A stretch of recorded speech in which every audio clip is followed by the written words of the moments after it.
Good morning বন্ধুরা, আজকে আমি তোমাদের লোটে মাছ কষা করে দেখাবো। দেখো, লোটে মাছটাকে ধুয়ে ভালো করে ঝুড়িতে জল ছড়াতে দিয়েছি, কারণ লোটে মাছ থেকে অনেক জল বেরোয়, তাই তোমরা এইভাবে লোটে মাছটাকে ঝুড়িতে দিয়ে জল ঝরিয়ে নিতে পারো।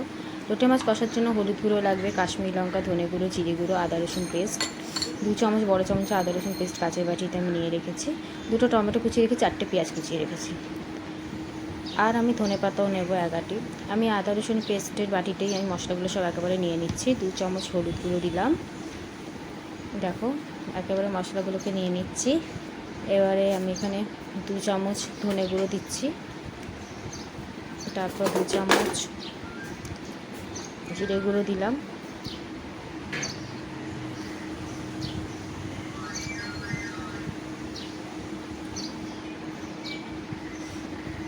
দু চামচ কাশ্মীরি লঙ্কা দেবো। তোমরা যেরকম ঝাল খাও সেরকম হিসেবে তোমরা একটু ঝাল লঙ্কাও দিতে পারো। লোটে মাছটা কষা বাড়িতে করে রেখো, সত্যি খুব সুন্দর লাগে খেতে। দেখো, কড়াইতে তেল দিয়ে দিয়েছি, তেল গরম হয়ে গেছে, ফোড়নে 2টো তেজপাতা দিয়ে দিলাম, গোটা জিরে দিয়ে দিচ্ছি। তেলটা আমার হয়েই গেছে। এবার আমি পেঁয়াজ কুচানোটা দিয়ে দেবো। পেঁয়াজ হচ্ছে বড়ো বড়ো 4টে পেঁয়াজ কুচিয়ে রেখেছিলাম, ওটা দিয়ে দিচ্ছি তেলের মধ্যে। তোমরা এইভাবে লোটে মাছ ভাজা বাড়িতে করো, সত্যি অসাধারণ খেতে লাগে। গরম ভাতে এই লোটে মাছ দিয়েই ভাত খাওয়া হয়ে যাবে। দেখো, ধনে পাতা 11টা আমি কুচিয়ে রেখেছি, এটা একটু ধনে পাতাটা বেশি লাগবে। এই মশলাটাকেও আমি তৈরি করে নিয়েছি, একেবারে একসাথে সব মশলা একটুখানি জল দিয়ে ভিজিয়ে রেখেছিলাম। এবার এই মশলাটাকে, পেঁয়াজটা অনেকটা আমার হয়েই গেছে। এবার এর মধ্যে আমি একটু টমেটো দিয়ে দেবো, 2খানা টমেটো যে কুচিয়ে রেখেছিলাম সেটা আমি এখানে দিয়ে দিলাম, দিয়ে একটু নাড়াচাড়া করে নেবো। করে নিয়ে আমি এর মধ্যে মশলাটা দিয়ে দেবো।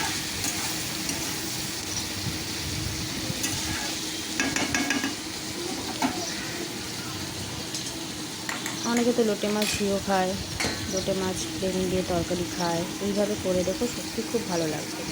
আমি এবারে মশলাটা দিয়ে দিলাম, দিয়ে এবার ভালো করে মশলার বাটিতে একটু মশলা লেগে আছে, তাই একটু জল দিয়ে ধুয়ে জলটার মধ্যে দিয়ে দেবো, দিয়ে তারপর কষাতে থাকবে।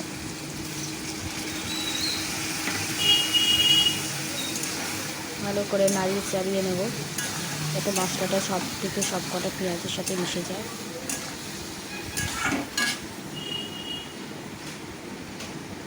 দেখো, মশলাটা আমার অনেকটাই কষা হয়ে এসছে। এবার আমি কিছুটা নুন দেব, 2 চামচ মতো নুন দিলাম। লোটে মাছটা যেহেতু নোনা মাছ, আমি বেশি নুন দেবো না। এবার একটু গরম মশলা অ্যাড করছি এতে, তোমরা চাইলে দিতেও পারো, নাও দিতে পারো, কিন্তু গরম মশলাটা দিলে টেস্টটা একটু ভালো হয়। আমি কষা করছি বলেই গরম মশলাটা দিলাম। দেখো, মশলাটা আমার অনেকটাই হয়ে গেছে। এবার আমি একটু ধনেপাতা দিচ্ছি, কিছুটা ধনেপাতা এখন দেবো, কিছুটা ধনেপাতা আবার পরে দেবো। ধনেপাতাটাকে ভালো করে মিশিয়ে দিচ্ছি। কালারটা দেখো খালি কি সুন্দর হয়েছে। এবার আমি লোটে মাছগুলোকে দিয়ে দেবো এর মধ্যে। কষানো হয়ে গেছে মশলাটা, আমি লোটে মাছগুলো দিয়ে দেবো।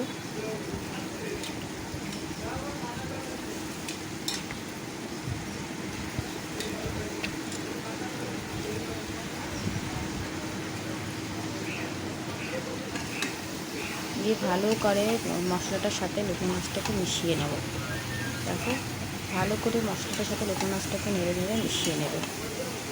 আমার মাছটা কিন্তু গোটা গোটাই থাকবে, ভাঙবেও না, গুঁড়োও হবে না। আমি 6টা কাঁচা লঙ্কা নিয়েছি, গোটাই দিয়ে দিয়েছি। তোমরা যদি ঝাল খাও কাঁচা লঙ্কাগুলোকে ছিঁড়েও দিতে পারো।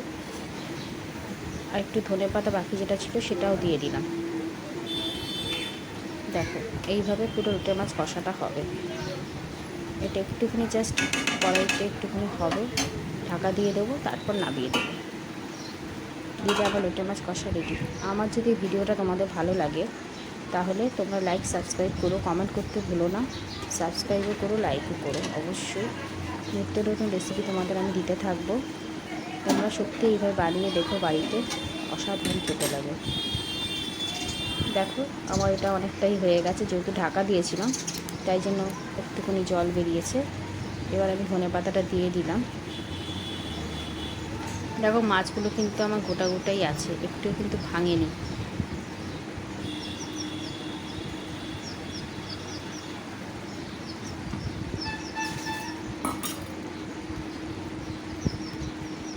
চারিদিকটা দেখো একটু তেলও ছেড়ে গেছে। এবার দেখাবে, তোমাকে খুন্তি দিয়ে দেখাচ্ছি তুলে। দেখো মাছটা কিন্তু গোটাই আছে, দেখছো? মাছ কিন্তু আমার একটুও ভেঙে যায়নি। এইভাবে তোমরা বাড়িতে করে দেখো, সত্যি খুব সুন্দর হবে। Tata, by.